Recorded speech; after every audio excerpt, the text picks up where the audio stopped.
All right, folks, we're back again. 2 days back to back, y'all.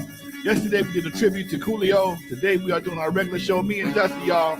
Got a lot to talk about, but not before we do it like this, y'all.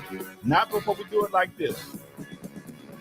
From the West Coast to the East Coast and everything between, folks. From Eve after dark to concerts in the park. You're live with Lonzo, the Godfather of West Coast hip hop. Standing by in the dugout, my man Dusty Vision, y'all. It's about to go down like four flat tires on an elevator, baby. Here you go. Here you go. Here you go.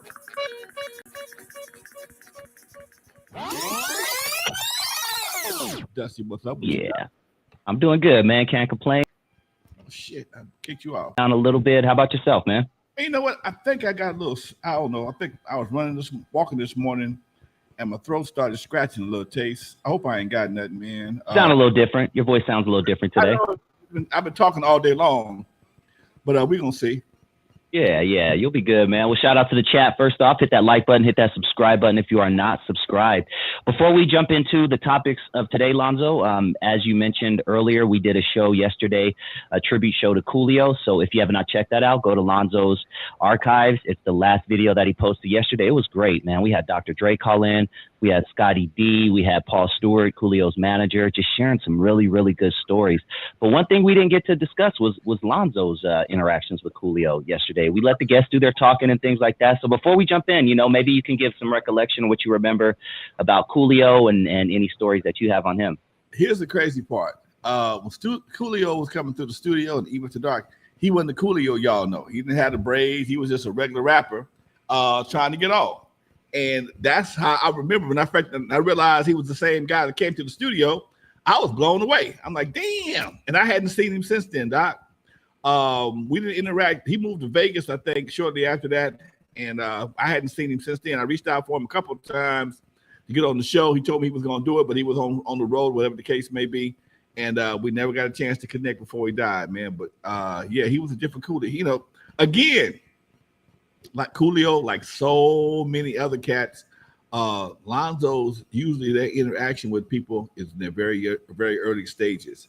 When gangster rap came in and took over hip hop, I kind of backed up a little bit, and I didn't go to a lot of the events because a lot of times they were getting shot up like they are right now. And I ain't bulletproof. I don't like holes in me, shit. So I kept my ass out. I kept a low profile. R.I.P. Coolio, great time reminiscing on him yesterday. A lot of good memories. Let's jump into it, man. A lot to talk about this week as per usual. And let's go. I guess the first thing we'll get it out the way, man. I know yesterday you made a kind of a joke at the end of the show, and you said Dusty and I'll be back tomorrow, and hopefully we're not talking about another dead rapper. Well, we are talking about another dead rapper, Lonzo, rapper Half Ounce, who I was familiar with, was shot and killed last night while allegedly talking to his child's mother on the phone in Koreatown. Ironically, Lonzo, the last song that Half Ounce released was called Gangbangin'. I saw the video. Yeah. I never heard of the guy before today. Okay. I don't really follow a lot of gangbanger rappers. I have no real use for that situation. But he was with it. He was full blown. I mean, his whole video was giving shout outs to various sets around the community. And I never understood the value of gangbanging. I mean, it's almost like multi-level marketing. Only people who really make money is the leaders. Everybody else is pretty much a pawn to a certain degree. I never see the benefits for the community. I see it's very divisive. It employs a lot of the same methods that we've been dealing with when doing the Jim Crow era. Same thing, a lot of things that the Klan imposed on us. We got sundown towns. So I really don't have I don't have a lot to say about it. I don't have a lot of use for it because it's not something I've ever been involved in. I watched it from outside from a logical standpoint. I didn't see the money, didn't see the real value. It may be valuable for some people in some places. Fortunately for me, I'm not in that situation. I've had some uses for some brothers before in the past. Let me take that back. But it was, to deter them, the other brothers like that. Because back then it was two sectors of brothers. It was non-gangbangers and gangbangers. And a lot of times the non-gangbangers didn't really mess with the gangbangers. They may have played football together homies, whatever, but they really didn't interact for far as activity wise. The gangbangers would send the non-gangbangers about their business. Oh boy, you a schoolboy. You hit them books. Go play ball, whatever the case may be. It ain't like that no more. So it really don't make no sense to me. Yeah. And every time something like this happens, or I read what happens in Chicago, Philadelphia, Baltimore, LA, this famous Tupac line always stands out in my head, and I can't get it out of my head. But he has a line that says, "And they tell me it's the white man I should fear, and it's my own kind doing all the killing here." Dude, I was talking to my boy yesterday. I was on a call. It was none but OGs on the call. Not Cool Mo D. KRS-One, Melly Mel, Chuck D, Curtis Blow. I'm the only East Coast cat on the West Coast cat on the call with a bunch of East Coast dudes. And everybody feels the same way. When it comes to OGs, we all feel the same way. This shit has gotten out of control, man. And if we don't stand up and say something as the adults in the room, this shit's only going to get worse. And it's just amazing that we have to be cognizant of how we approach it, from fear of getting canceled. Oh, y'all ain't with the business. No, we're not with the business, because I don't want that shit at my house. I don't want that phone call. I don't want that to go and identify nobody. I don't want that in my life, man. So for anybody that does want that, I ain't got no fucking use for you. And if this is when I get the Charleston White comes out. That's some bullshit. That's some straight bullshit. Nobody wants that shit. And the bad part about it is they get mad when somebody does something to somebody, but you've been doing shit all this fucking time. Now something happens to one of your boys, you want to go on the warpath. Well, stop doing what you're doing. Go, find something to do, man. Stop clowning the brother that's trying to do something good with his life, trying to do something right with his life. Let a brother go to school. If a brother's trying to go to college, I was on a call today with a friend of mine that works for Compton College. And they got so many different programs in schools nowadays, so many incentive programs, computers, books, lunches, transportation passes. All you got to do is show the fuck up. But a lot of guys, hey, man, I can't go because if I go to the school, blah, blah, blah, I catch a bus, it's going to take me to a so-and-so hood, and I might get caught slipping. Dude, if you rolled through a white territory and had the same problem, you'd have everybody with initials behind them, every Esquire, everybody from the NAACP, and all the various organizations fighting for civil rights to come through the hood. But when it comes to us, it's nobody's problem but ours. And that's the part that's really fucked up. This shit is all self-inflicted. That's why I'm wearing this hood peace hat today, man. That's why I'm wearing the hood peace hat today. We got to stop this shit, man. We got to come up with something. But what's the alternative? Alternative to get an education, learn something so you can have some resources, man. You can't do shit. I'm sorry. You can barely do anything with a high school education. Correct. If you didn't go to high school, if you didn't finish high school, you're damn near doomed not to do very well financially, because anybody can do labor. And the smarter you get, the better off you are when it comes to making money. Now, if you got a high school diploma and you can drive a truck, more power to you. Ain't nothing wrong with that. Ain't nothing wrong with that at all. But if you're trying to get a job, or you're going to be home every night and be clean and not have to dig ditches or something like that, you're not going to find that without a high school diploma and some college. You got to have a trade. Thank you, Mike. Mike, you got to have a trade or something. The days of getting out of high school and going to General Motors or the post office and working till you retire and get a pension and come home and sit down and kick it to you to God call you home, it's over with, dude. That's over with. You got to have a skill. You got to have some resources. You got to have a skill or a trade that's going to take you anywhere you want to go. If you're a welder, if you're a truck driver, if you are whatever it may be, you can go to it and you can go take that trade out of state and keep making money. That's a real skill. That's a real skill. Okay. Game. That's that grown ass man enlightenment right there. Get a trade or get an education. That's so important, man. Damn, dude, Lonzo, we starting off good tonight. Thank you, Doc. I appreciate that, man. I've dealing with so much bullshit lately. And I had to check my son. Dude, you 20 years old. Put that fucking controller down and go do something. If you play drums, go play the motherfucker someplace. Go play them someplace, okay? Especially if you have someone covering your rent, like I'm assuming that you're doing. No, if I got you save that money, you know what I'm saying? I got you on that end. That's how I brought my son up the same way. All you got to do is pay your phone bill and your car insurance. I don't pay niggas' phone bills. I don't pay people's car insurance. I don't do that, okay? That's just my thing. You got a room, you got food, you got a job, but you can't sit here with the controller in your hand. How about you ain't gonna do that? No, not here. You can't do that. All my kids are doing great. I'm not bragging. I'm just dropping it. I'm keeping it 100. All my kids are fine. Thank God they're financially stable. They all went to somebody's college and they got their paperwork together and they moving on. Like I tell them, I hate to see you go, but I love to see you grow. I hate to see you go, but I love to see you grow. My oldest daughter, she moved out when she was 21. They never came back and bought a dime from me. Not that she couldn't, she never had to. She said, Dad, I just don't want to. I wouldn't feel like I was grown. My son the same way. Dude, I've been broke a couple times. I had to figure it out. I said, man, why you didn't call me? Nah, man, that's a sign of defeat. I don't want to lose. Dude, you can't knock that.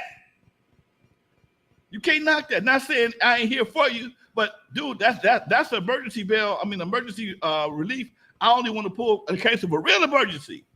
My phone bill, my car note should not be your emergency, and that's real. This is why fathers are so important, right here. Lonzo broke it down, and you come from a great father as well. You know, we never talked about this. Did you know did your father know his father? Did you know your grandfather?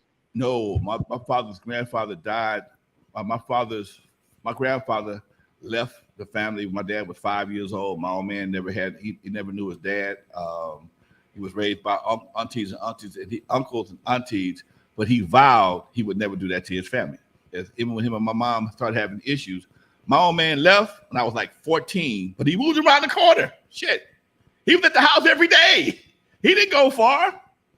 He would no. I know y'all still need me, so I'm gonna get out the house, but you welcome to come stay with me. And I'm gonna be right around the corner. I could be there in 3 minutes, okay? And he would be if need be. But you know, and vice versa. I'd be at his house, and some of the best times I ever had in my life was living with my dad, man. Yeah. We had a bachelor pad, dude. We had a bachelor pad, and we had a great time together. And it was something that it wasn't all fun and games. He put his foot down when he had to, but it was. But again, I was smart enough. I was responsible enough to understand. If you put your foot down, I mean, I'm fucking up. I don't want to fuck up. Just like my son, you know, I don't want to have to take that loss. You see what I'm saying? Same thing. I don't want to have to. You have to check me. I'm not gonna do. Give me the rules. He gave me the rules. Don't bring no girls in the house when I'm awake. Don't smoke no weed in my house, and don't do no dumb shit. That was the rules, okay? And as long as I obey by them rules, I'm good. Okay? And I could bring him in the house, but I couldn't bring him out. He was awake. Okay? I can smoke weed in the backyard. Okay? I don't want to see you smoke it. I don't want to smell it. I don't want to see you hot. When he go to bed, we get fucked up. He slept like a rock. And he had a bad ear. So if he slept on his bad ear, on his good ear, he couldn't hear shit. We have a party, that motherfucker. He couldn't hear shit. But that was the beauty of it, though, Doc. I mean, we ate good, my man. We had a good time together, Doc. And you know, it was something I really, even Yella, me and Yella was at an event in Sacramento a few months ago, and he dropped something on me, man, that I didn't even trip on. He alluded that he looked at me as a father figure. He's telling his story about his dad not leaving his mom, and it dawned on me. I knew Dre's dad, but once Dre came to work for me, I never saw him again. Never met Clientele's dad, never met Shakespeare's dad, and I never met Yella's dad. But my dad was around for all of us. He come by the house. We put with our first studio. He come by the pad and kick it with us. He come to the club and kick it with us. We go on the road up to Oakland. I got a ton of people up in Oakland. He hop in the car with us. Y'all going to Oakland? Scoot over. I'm rolling with you. Okay. And that was something that I guess maybe all of them kind of missed. But Yella, he kind of, you know, he when he did his testimony, he said he was mad at me. He didn't know why. And we were in Sacramento on stage, and the guy said, maybe because you thought he was more of a father figure or a big brother figure. And he said, yeah, maybe so. And it fucked me up because I never looked at myself like that. I looked at myself as just being one of the fellas. But again, when you 22, or 20 years old, got your own house and cars and stuff, you appear to be a grown ass man. You trying to learn too, shit. Yeah. Well, I definitely see you as a mentor. I hope you accept that title from me.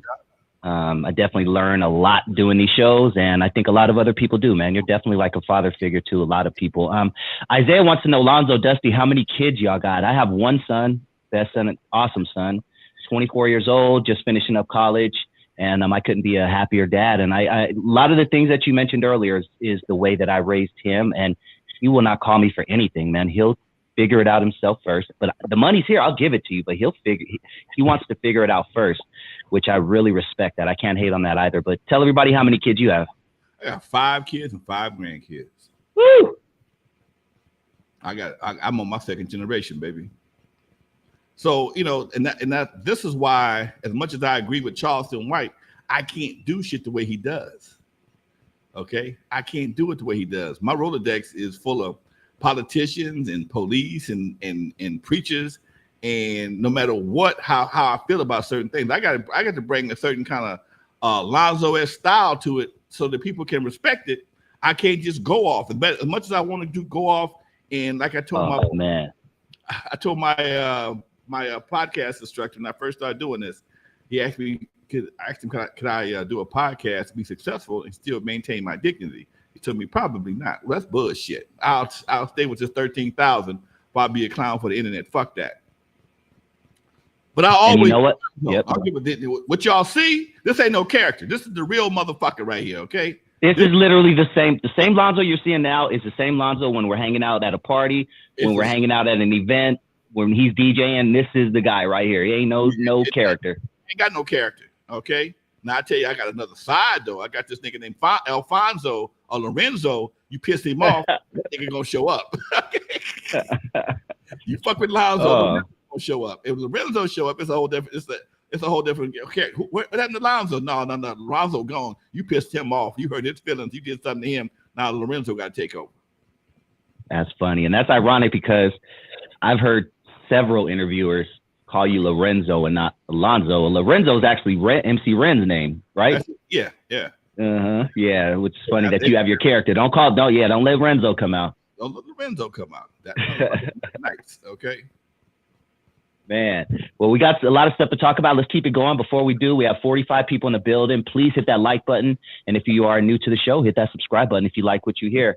Earlier you mentioned something, and it was kind of like you were reading my mind because I was listening to a old Roger Clayton interview, who I know you have a long, deep history with.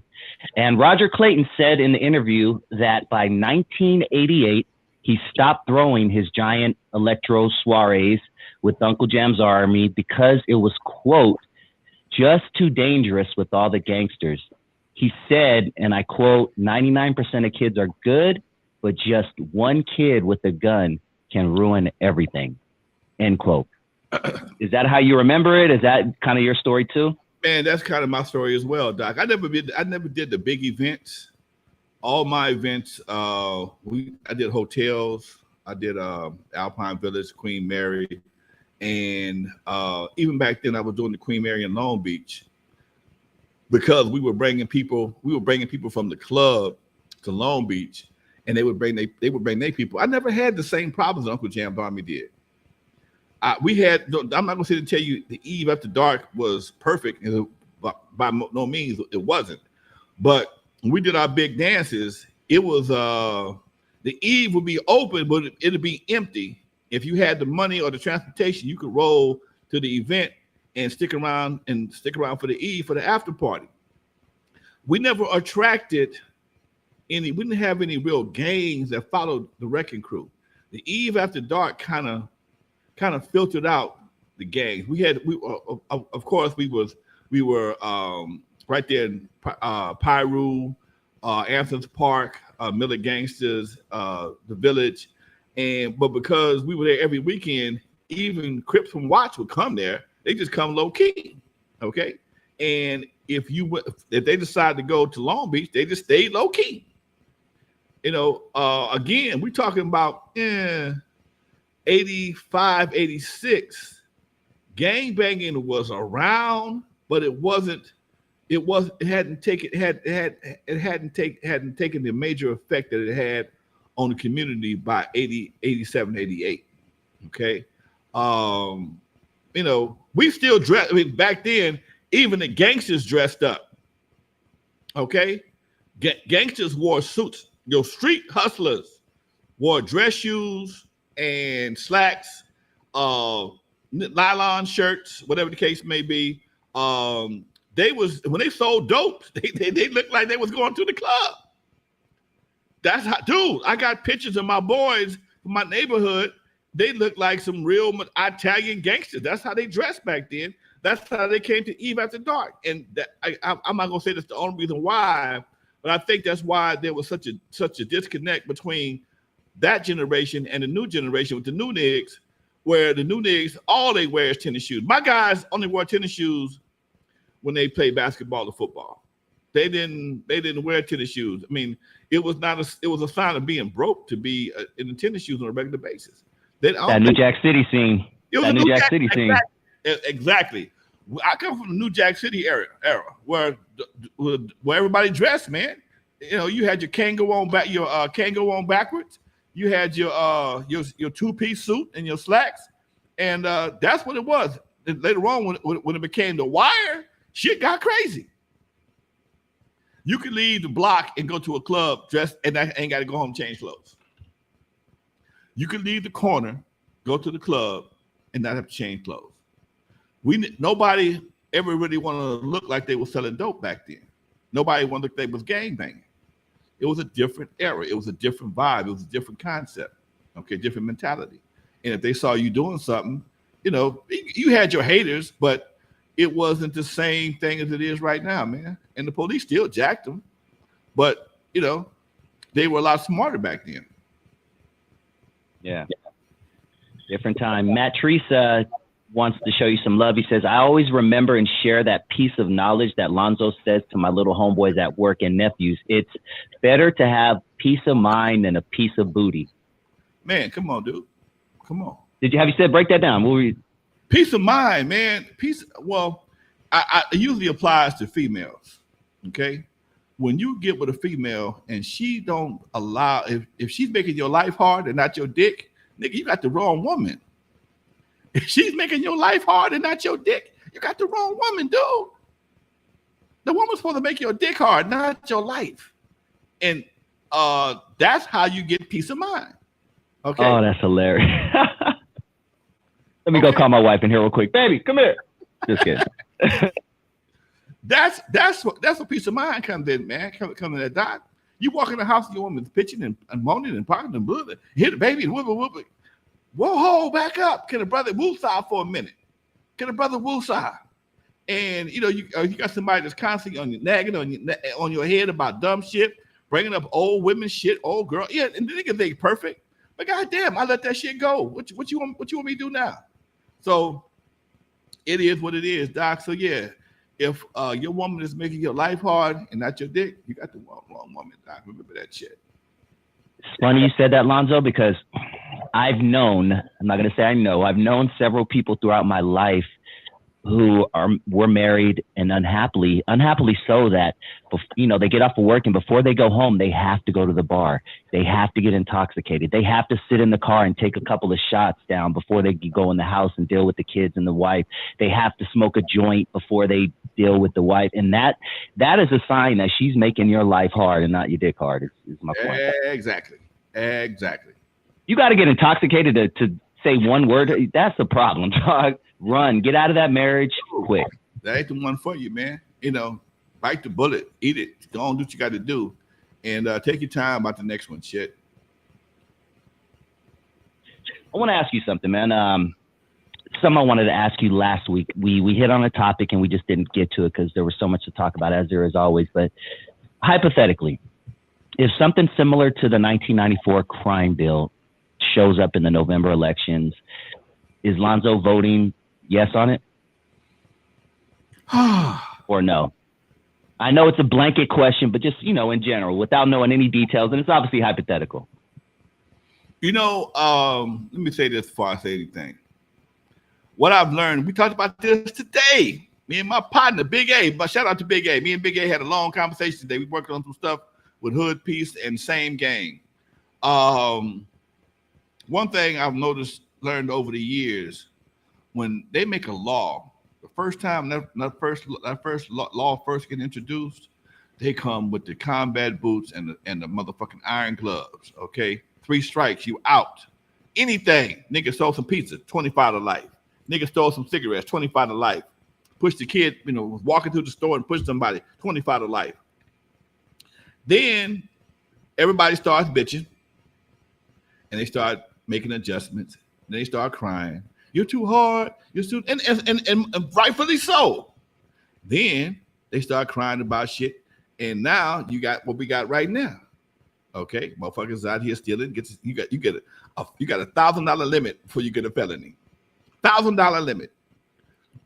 The motherfuckers is taking advantage of it every chance they get. Walking in the stores, grabbing coats, and So if you're a small business, can you afford to lose $1,000 a day? Can you afford to lose $1,000 a week in merchandise? So you got motherfuckers taking it. So for one side, you got a motherfucker cracking down. Next side, you got a motherfucker just open up the floodgates. So they never come with a real solution or a real medium. They always go from one extreme to another to make a motherfucker just, either you so pissed off because you can't do shit, or you so pissed off now everybody can do what the fuck they want to, and you can't do shit to them. My boy who owns a store in Compton got videos and pictures of youngsters walking in just grabbing shit and walking out the door. Just grabbing shit. He's a small businessman. Can he afford that shit? And that's the shit he saw. Imagine the shit he didn't see. Can you really afford that? Now, would I vote for it? It depends on what it says, man. I totally do not agree with this no bail shit. Okay, I don't agree with that.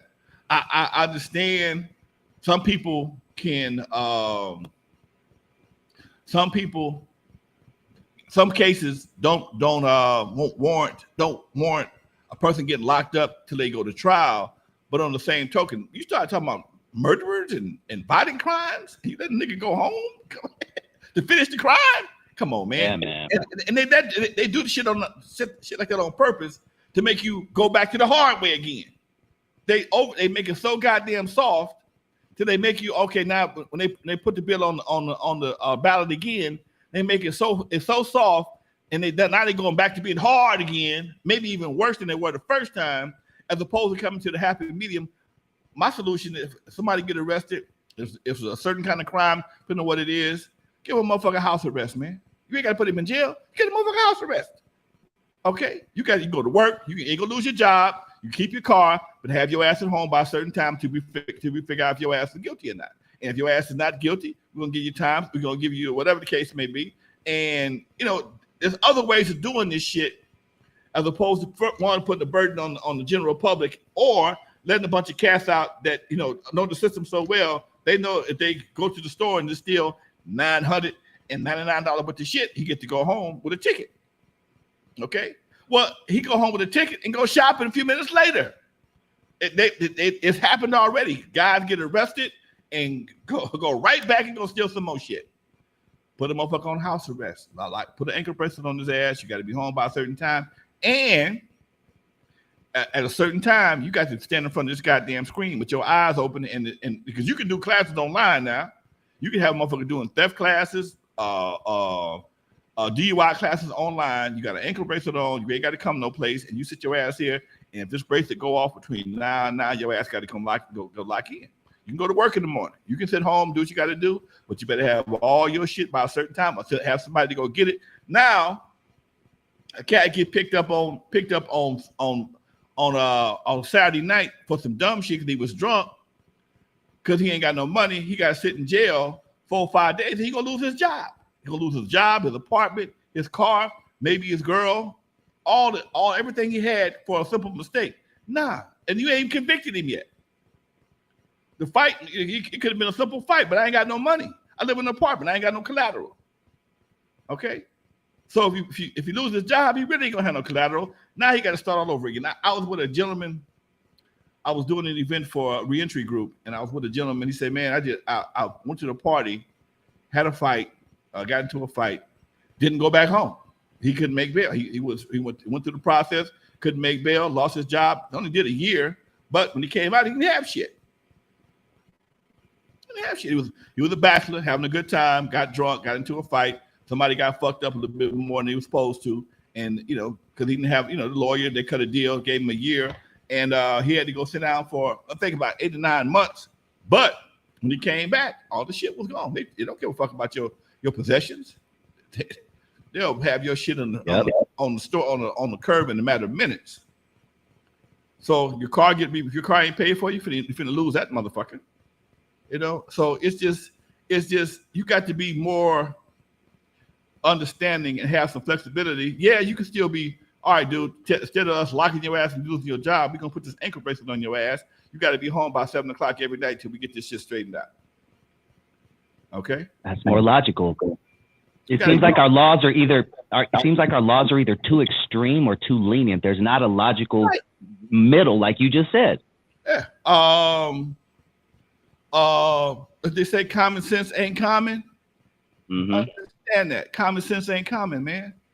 And you got, when you start entering politics and financial benefits from the county or the city or the municipal services, shit, they're not on your team. If that was the case, you wouldn't be taking people's car for parking in the goddamn. If you would take a nigga's car for parking in a lot that's not locked, okay, but you'll let him go home after he beat his girlfriend's ass up. Come on, man, that's some bullshit.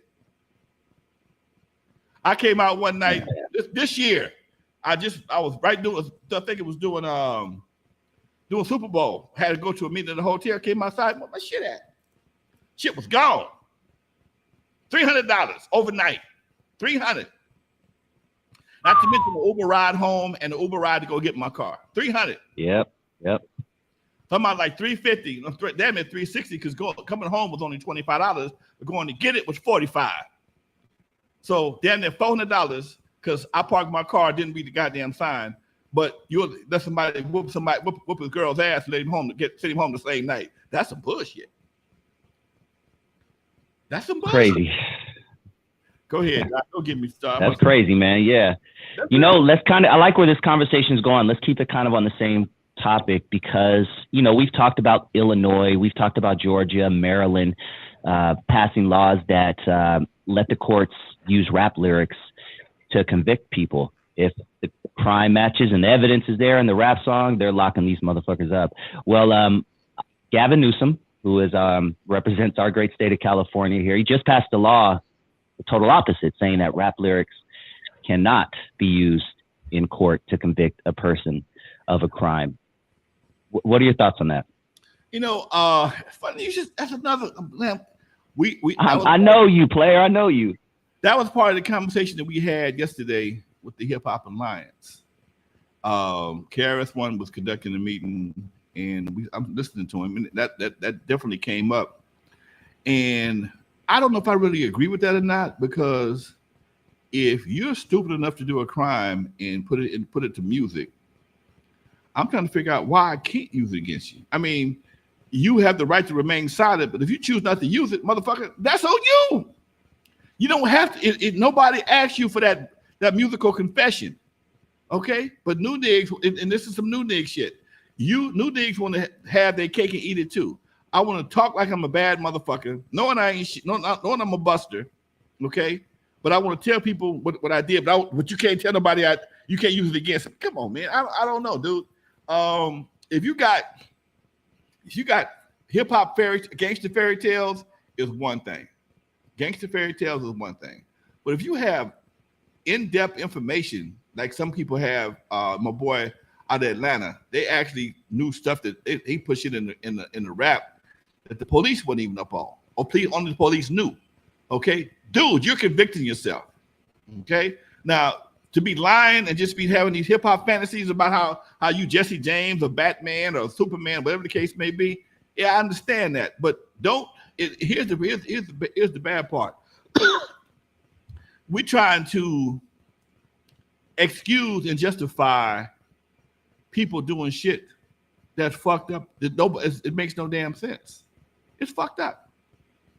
It's stupid shit, and they want to play bad, and they don't want you to. It's like a girl standing on the corner wearing a mini skirt, no panties, titties out. But if I think she a hoe, I'm fucked up. Come on, man.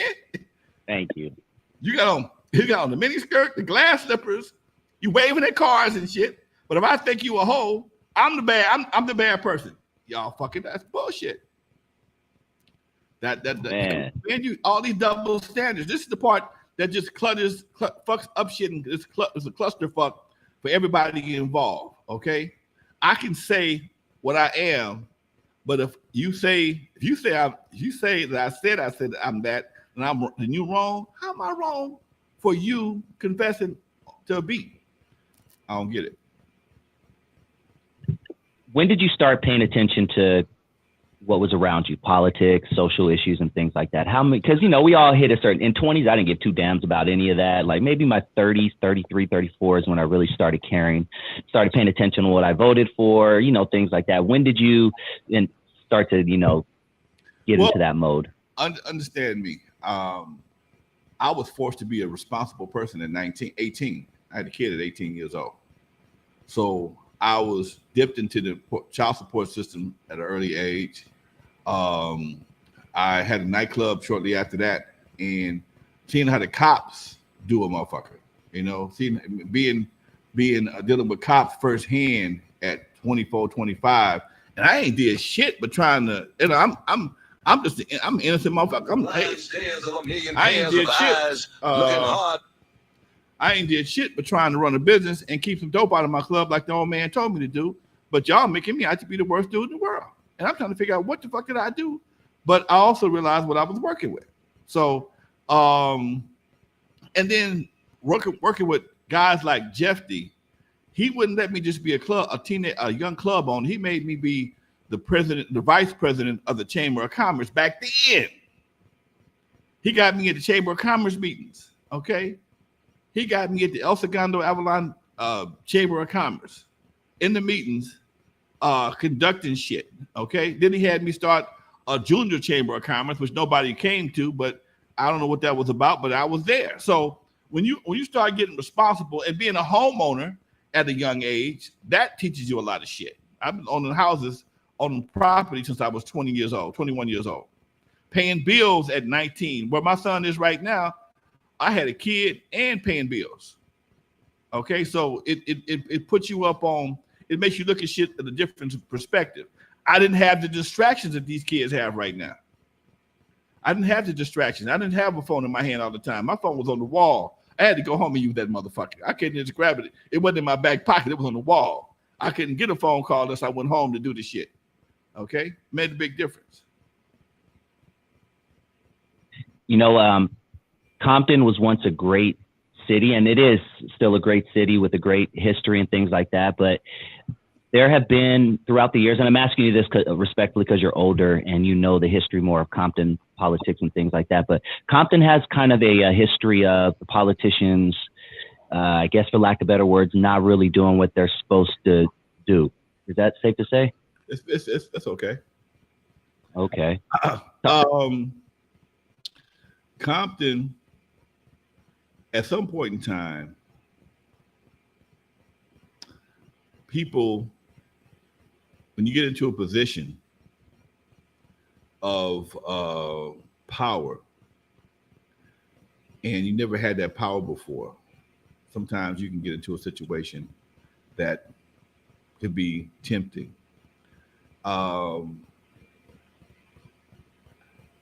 When you have a small amount of money in your pocket, okay, say like right now, I know exactly how much money I have in my pocket. Why? Because I remember when I broke my last $20 bill, how much and what else I had in my pocket.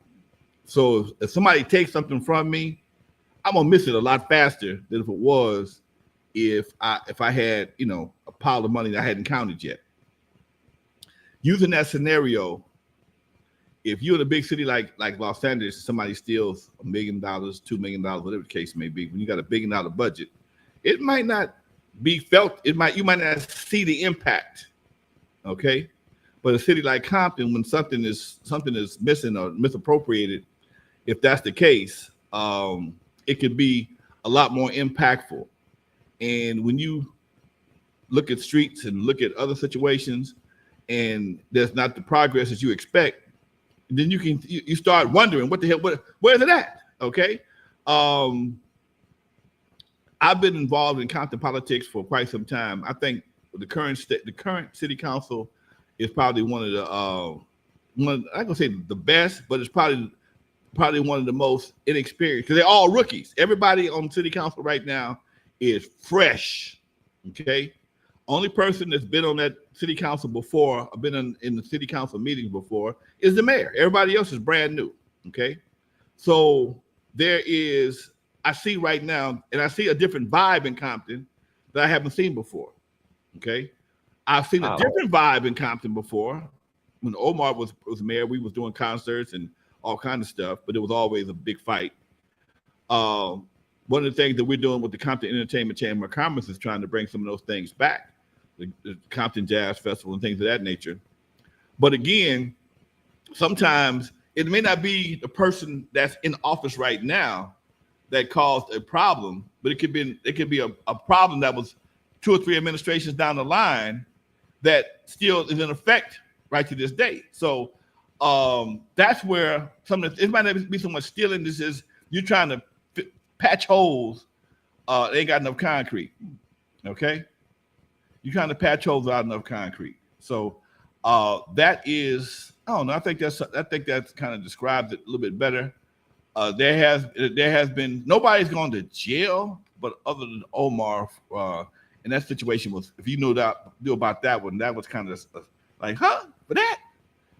Okay, but that don't mean things were not being manipulated. I'm gonna put it like that. I'm gonna leave it like that. Yeah. I feel you choosing your words carefully, which is responsible. Very responsible because that's your town, man, and I get you. I get it. I'm not going to say nothing bad about them, but there's always when I can say this: when $3 million walk out the treasurer's office and the treasurer keep his job, that ain't on the city council. That's on the citizens. Okay. At one time, $3 million was stolen from Compton, and the guy who ran the treasurer didn't miss it. Somebody else caught it. And y'all still put the treasurer back in office. That's on y'all. But that's what we have to do. We can't be you have to watch everything. The city is like your household. You got to watch your banker. I went to the bank today. I got more money in my bank I'm supposed to have. I want to know why. Okay. I got more money in my account than I should have. Wasn't but a few hundred, but still, where'd it come from? Because I didn't know I didn't have it. Same thing with your city.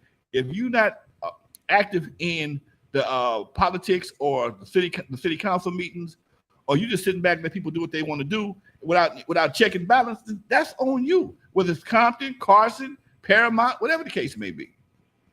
You get what they say in politics, you get the politician that you don't vote for. Okay? Man. Love it. So important, dude. And Go ahead. And for everybody out there who doesn't know, Lonzo has a great interview with former Mayor Omar Bradley. Just type in Lonzo Williams, Omar Bradley. Great interview.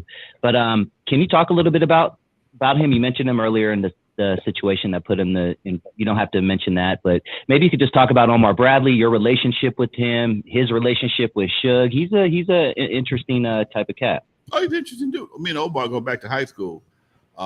He's in one of my documentaries. We're still good friends. He became the mayor, and he did a lot of good things for Compton. But sometimes in the way of Charleston White, sometimes you can have a good message, but because if you deliver it to the people the way they're not used to it, they're gonna misconstrue it. They misconstrue it, I should say. If you have a great message, but you put it in a package in a box, they got that they don't want to hit. They don't respect. The box got shit on it. They don't want the package. Okay. If you give them a great message with a box with shit on it, they're not going to accept it. Okay. And that was one of the things. It was a lot of things going on back then in Compton with the police department. And dude, it was just a civil mess at one time. And he ended up going to jail and then he got it got overturned. And then he went back to jail again. And then he got overturned. So it's it's just like, damn. And that's kind of shit that made me, I ain't fucking with this shit. I'm not fucking with that. I remember here's something I just went to the other day. I went to an event for a reentry group, right? And it dawned on me that I knew all the black mayors, Carson, Compton, Linwood, and Compton, Carson, Linwood, and two from Compton, one from Linwood. One from Linwood, one from Carson, all went to jail. All went to jail. All black mayors. Okay, right around this, almost the same time. Almost the same time. And I'm partners with all of them. Okay, I know all of them, and it's just amazing. Like, God damn, I'm sitting in the church. They had a little thing in the church. And I'm saying, wait a minute. He went to jail. He went to jail. He went to jail, and he went to jail. All of them were progressive-minded brothers. They got caught up in the power thing. When sometimes people, you try to make a move that normal people get away with. Normal folks over here in Torrance get away with the same shit. But you can't get away with it in Carson. The same thing they did in Carson, same thing they did some of the same thing in Linwood, Paramount, other cities.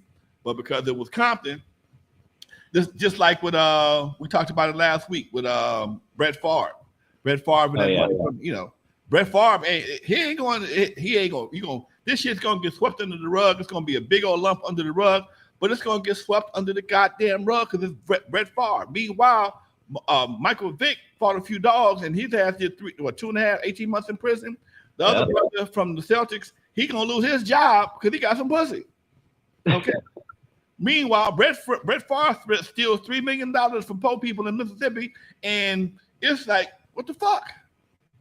So, and I think that's one of the mistakes a lot of cats make is they get comfortable in that position, and they think because certain people rocking with them that they can do the same thing. And then in most cases, you'll probably be the fall guy.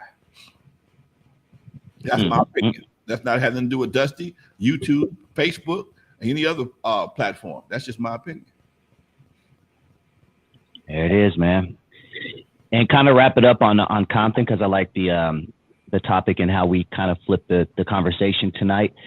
You grew up in the 60s, 70s. You remember what it was like to walk into several businesses and it was black owned, and it was a different Compton than what we see today. I think we've established that on the show many times. Do you think, in your opinion, as someone who's lived in Compton, has in the general area in the past 5-6 decades, do you think it'll ever get back to that time, or is it too far gone? I think right about now, man, it's like we on our third generation of post-crack era. Okay, it's been 30 years plus since crack decimated the black communities. I think that people have seen so much negativity, they want something different. I go to a lot of events, being the president of the Black Entertainment Chamber of Commerce. The Compton Entertainment Chamber of Commerce. I go to a lot of events and I see nothing but families, man. I see families. I see single moms with their kids. I see dads with their kids. I see blacks and Latinos. Just last week, I was on a committee for the Latino Chamber of Commerce of Compton. They did a Taste of Compton at Wilson Park. I didn't go to the event, but I watched it on Facebook Live. I called back 15, 20 times to check on the event because I treated it like it was my event to see how it was going, and everybody loved it. Compton has been under the same veil of shit since the 80s. There's still folks that with the business, okay, But if you go to a situation that's family orientated, they don't show up. We talked about that today. They don't come. They don't show up. Now they may, if they show up, they're gonna come real low profile. Hey man, we ain't with that today. That's what OGs come in at. When you pull up, I've done 2 car shows in Compton. We had lowriders at the event this Saturday. When you got a bunch of cats out there with that spent $20,000 on $10,000 on paint, or whatever the case may be, nigga, don't bring that bullshit out here, okay?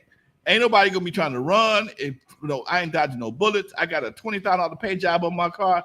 I don't need no bullshit, okay? And that's the vibe, man. The vibe is I see the vibe changing, okay? In fact, while I was in Sacramento this week with the my boy, shout out to Jay King and the California Black Chamber of Commerce, when people asked where I was from, I told them Compton. I swear, Dusty, I swear about the 49 people on this chat room right now. Every time I said I was from Compton, all eyes on me. Compton, Compton, Compton. And we were sitting eating at a table of 10 people, and folks was literally, you from Compton? I mean, stop. Plate, fork, stop. You from Compton? Yeah, from Compton. And I'm getting asked questions about Compton that, just basics, almost like we have them right now, because people have a perception of Compton, but they really want to know what's it really like. And I'm like, dude. It's like you went to Vietnam? You were in Vietnam? Tell me about it. Like, it's the same, yeah. They don't expect you to be from Compton. They expect you to be a certain way, okay? And that dude, I'm from the Compton Entertainment Chamber of Commerce. I speak English. I pull my pants up, and yeah, I got a 86 Cadillac in the garage of 20s, but it don't jump. It don't hop. So it's just the branding of Compton has an impact on the world, but we in Compton have to figure out how we're gonna use that branding. Are we gonna let it be what it's been, just N.W.A. and gangbanging, or are we gonna let it be something different? Okay. Rashad Cobb, much love to you, Doc. I see you, baby. I see you. Thank you very much.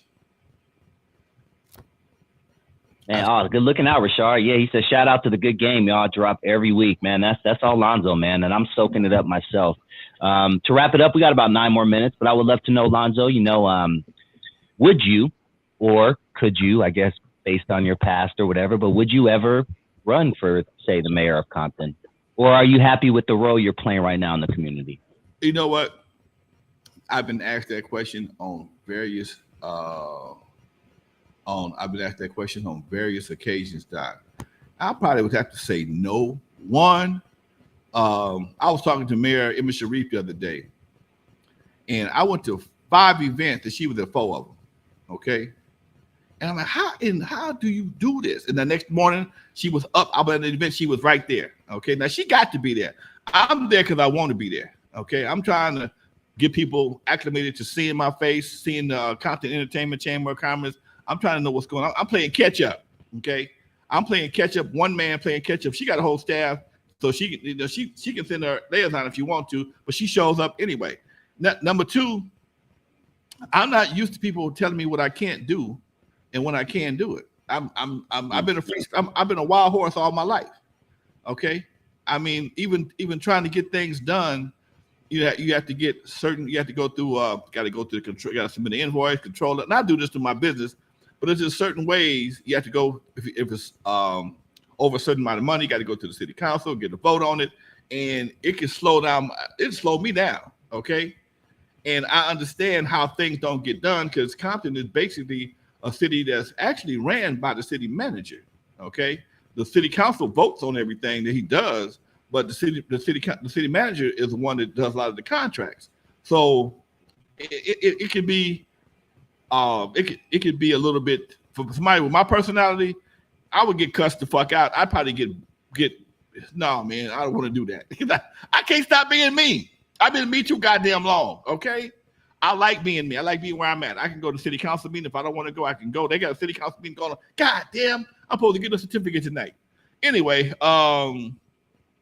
You know what?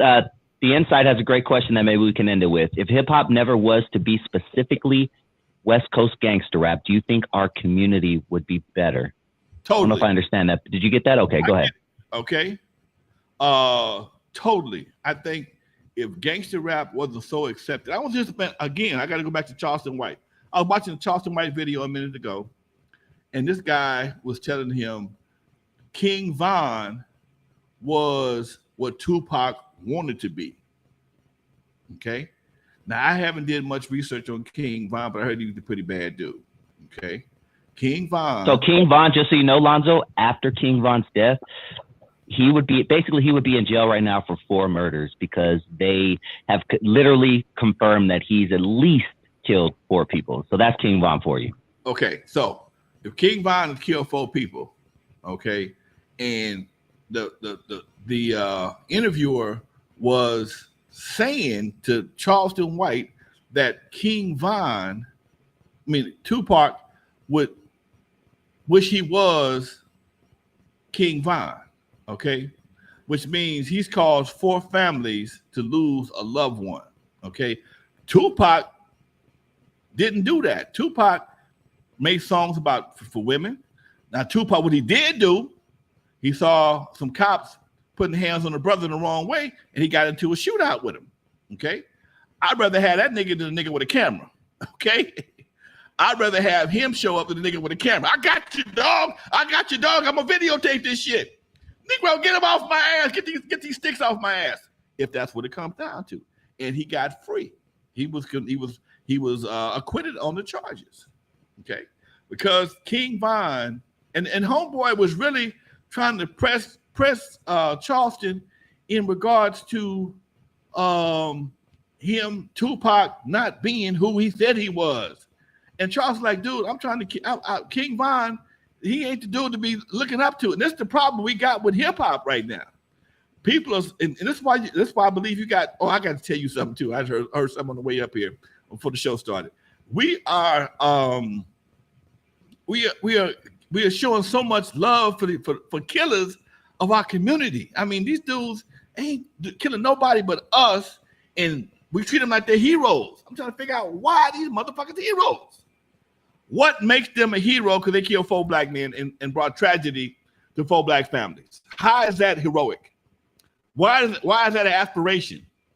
Yeah. Why is that something to aspire to? I don't get that, man. I would never understand that. Okay? Because King Von, as you said, he's connected to 4 murders. Somebody killed him. And like Charles was like, man, F him. Okay? I ain't gonna say that. I don't disrespect the dead. But he was like, man, F him and F anybody like him. So, but this is what I heard today from a very reliable source. When PNB got killed, allegedly the dad called the son up. Son went and got his strap, came back, shot the man, took the jewels to the mama, to the stepmama, and the stepmama took the jewels to the pawn shop just to find out the jewels wasn't real. What? It wasn't real. Please, they're sitting. What? Okay, it may have been a significant amount of allegedly, which makes sense. Yeah, I've heard that before. Rappers don't wear their real jewelry outside. They only on interviews. Right. Allegedly, the shit wasn't real, and she goes to the pawn shop to tries to pawn the stuff, not knowing that every pawn shop is nothing but a front for the police department. Because every time a home invasion or burglary go down, they notify the pawn shop. I'm looking for this right here. Okay, and if their pawn shop buys that shit and knowing it's hot, they finna lose their license. They may be going to jail themselves. So this is what I got on my scuttlebutt today. Allegedly, folks, don't be talking that shit in my chat room, but allegedly the shit was fake. Okay. It may have cost $8,000 as opposed to $100,000. It may be some CZs, because CZs cost money too. Right. That many CZs gonna cost you some money. Once again, it's all labor, like you said. It's mostly labor. That's what you're paying for. It's mostly labor, exactly. You're mostly paying for labor, not paying for the actual diamond. So if you got a CZ encrusted piece that is, it looks good, but you put that little thing on it, it don't do nothing. It just look at you, or I think it lights up. If it lights up, that means it's fake. I think. No, what I don't know. Is it light up when it's fake or it don't light up? It's fake. Whatever it is, he wasn't gonna pass the test. Meanwhile, he died, and three people are facing various charges behind some cubic zirconians, allegedly. That's the dumb shit of the week. Man. That was a great show, Lonzo. I really enjoyed it. These conversations, man. What's up? What's coming up on Thursday with you and Dre? I don't know. I'm speaking at USC on Thursday afternoon at 6 o'clock. So me and Dre may have to do either a makeup show on Saturday, on Friday, or a pre-recorded show. I like being live. So what's up on USC? What are you doing there? I'm speaking for the music classes. I'm a regular at USC. I'm there almost every year, 2 or 3 times a year. My man Sean Nye is the music professor over there. He got me on speed dial. So maybe not this one, but I would love to sit in on one of those. Is there any way that you could bring a guest and I can maybe take some notes and we could talk about it on the show? You're welcome to come. Okay, cool. Keep me not this one, but we'll talk offline because I would love to join you in the future for that. You got it, Doc. All right, folks. Cool. Lonzo, the Godfather, West Coast hip hop. My main man, Dusty Vision, Doc. Dusty One, much love to you, Doc. Thank you very much for today and yesterday. Thank you, homeboy. All right, folks. This is Lonzo, the Godfather, West Coast hip hop, signing out of here. We'll see y'all Thursday or Friday, depending on what me and Dre decide to do. In the meantime, folks, thank y'all for watching. Thank you for all the donations. 61 people on the chat room. That means we got some love out there, folks. If you haven't, please share the show, like the show, comment. I want to hear what you got to say, good, bad, and indifferent. In the meantime, we out of here, y'all. Peace.